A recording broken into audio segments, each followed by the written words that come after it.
വയനാട് ചൂരൽമലയിലെ ഉരുൾപൊട്ടലിൽ അമരാവതി അമ്മയ്ക്ക് നഷ്ടമായത് ഭർത്താവിന്റെ സഹോദരന്റെ മകനെയാണ്. മകന്റെ സംസ്കാരം നടന്നെങ്കിലും ഭർത്താവിന്റെ സഹോദരനായുള്ള കാത്തിരിപ്പ് തുടരുന്നു. കഴിഞ്ഞ 60 വർഷമായിട്ട് ഈ മേഖലയിൽ താമസിക്കുന്ന അമരാവതി അമ്മയ്ക്കൊപ്പമാണ് ഇപ്പം ഞാനുള്ളത്. അമരാവതി അമ്മയെ സംബന്ധിച്ചിടത്തോളം നഷ്ടങ്ങൾ ഒരുപാടാണ്. അതിൽ നികത്താനാകാത്തതാണ് ആ നഷ്ടങ്ങൾ എന്ന് നമുക്കറിയാം. അമ്മ എത്ര പേരെയാണ് ശരിക്കും കാണാതായിട്ടുള്ളത്? അതായത് ഭർത്താവിൻ്റെ അനിയൻ്റെ മകനും ആണ് ഇപ്പോൾ കാണാതായത്.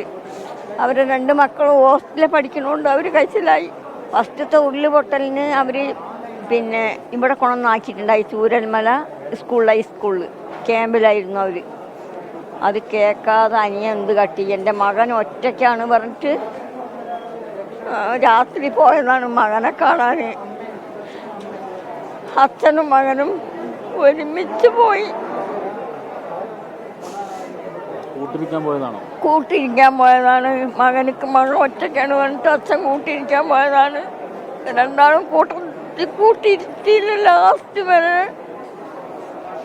അതിലിപ്പോൾ അച്ഛനെ കിട്ടിയിട്ടില്ല, മകനെ മാത്രം കിട്ടിയിട്ടുള്ളൂ. അമ്മ ശരിക്കും ഈ അപകടം നടക്കുന്ന സമയത്ത് എവിടെയായിരുന്നു?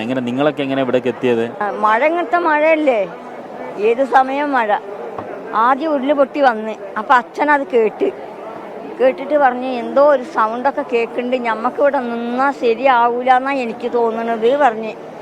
അപ്പം ഞാൻ പറഞ്ഞ് നിൽക്കാതെ മഴ പെയ്യല്ലേന്ന്, അതുകൊണ്ടായിരിക്കും. അത് അഥവാ എന്തെങ്കിലും ആണെങ്കിൽ പുഴയിൽ കൂടെ അല്ലേ പോവുക, അത് പുഴയിൽ കൂടെ പോയിക്കോളും പറഞ്ഞിട്ട് ഞാനും അസാൾട്ടായിട്ട് കട്ടിലിങ്ങനെ ഇരിക്കും. അങ്ങനെ രണ്ടാമത്തെ പൊട്ടലിന് മൂപ്പര് പറഞ്ഞ് ഇനി നമ്മളിവിടെ നിന്നാൽ ശരിയാവില്ല, നമുക്ക് എവിടെയെങ്കിലും ഓടിക്കഴിച്ചിലാകാൻ പറഞ്ഞിട്ട് അങ്ങനെ മേലെ കുന്നുണ്ട് അവിടെ ഞങ്ങളെ ഭാഗത്ത്. ആ കുന്നിൻ്റെ മുകളിൽ 2 മണിക്ക് ഞാനും മൂപ്പരും ഞങ്ങൾ എല്ലാവരും ഓടിക്കൂടിയപ്പോൾ ഞങ്ങൾ പോകുമ്പോൾ ഒറ്റയ്ക്കായിരുന്നു. കാട്ടിലെത്തിയപ്പോൾ ഞങ്ങൾ 50 ആളുണ്ട്. അപ്പുറത്ത് ആനയും നിൽക്കുന്നുണ്ട്. മറ്റത് ആന വന്നാൽ ഞങ്ങൾ പറമ്പിൽ വരും, ഞങ്ങൾ പടക്കം പൊട്ടിച്ച് അതിനെ ഓടിച്ചു വിടലാണ് ആനനെ. ഇപ്പോൾ ആനനെ ഞങ്ങൾക്ക് കൂട്ടായി നിന്നിട്ടുണ്ട്. 2 മണിക്ക് പോയിട്ട് ഞങ്ങൾ നേരം വെളുക്കണ വരെ അവിടെയായിരുന്നു, 6 മണി വരെ.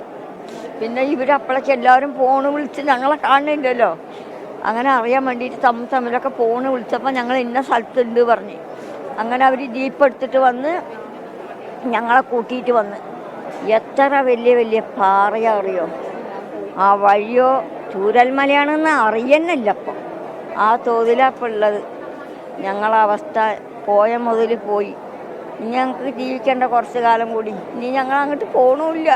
ഞങ്ങൾക്ക് ആ നാടും വേണ്ട, ഒന്നും വേണ്ട. ഞങ്ങളെല്ലാം നഷ്ടപ്പെട്ടു പോയി. ഇനി ഞങ്ങൾക്ക് ജീവിക്കാൻ എവിടെയെങ്കിലും ഒരു ചെറിയ വീട് ഗവൺമെൻറ് തന്നാൽ മതി. ഇത്തരത്തിൽ തീർത്താ തീരാത്ത ഒരുപാട് നഷ്ടങ്ങളാണ് ഓരോ ജീവിതങ്ങൾക്കും പറയാനുള്ളത്. പ്രത്യേകിച്ച് ഇന്നലെ വരെ കണ്ടിരുന്ന ആളുകളെ ഇന്ന് കാണാനില്ല, ഭൂമിയില്ല, വീടില്ല, സമ്പാദ്യങ്ങളൊന്നും തന്നെയില്ല. ഇത്തരത്തിലെല്ലാം നഷ്ടപ്പെട്ട ഒരുപാട് ജീവിതങ്ങളുടെ കാഴ്ചകളാണ് ഇത്തരം ദുരിതാശ്വാസ ക്യാമ്പുകളിൽ നിന്ന് നമുക്ക് കാണാൻ സാധിക്കുന്നത്. ക്യാമറമാൻ മുഹമ്മദ് അർഷാഖിനൊപ്പം ഷഹദ് റഹ്മാൻ, 24.